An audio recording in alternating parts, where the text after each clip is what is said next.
Switch. Turn the switch off. Yeah, you should either. If like I told you guys, and I kind of walked them through it too. But if there's ever an issue, the first thing I do is look at batteries. If it just does not connect, there's four AA's in the bottom of the remote. Okay.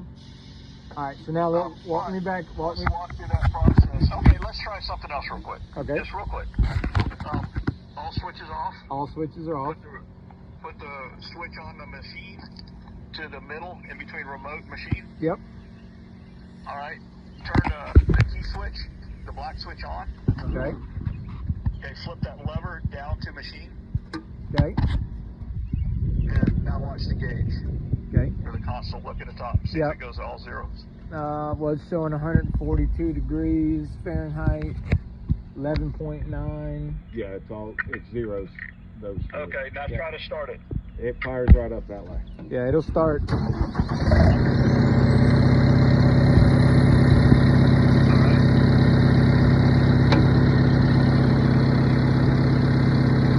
Starts fine with it on the seat.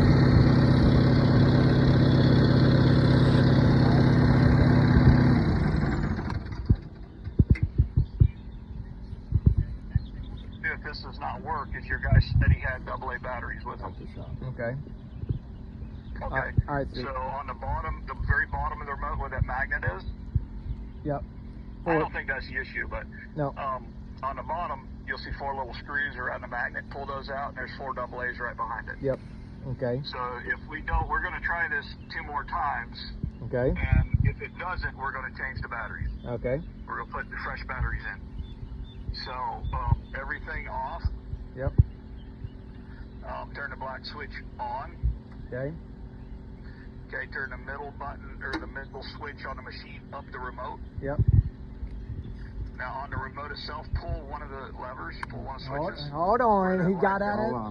Stop moving ahead of him. Stop it.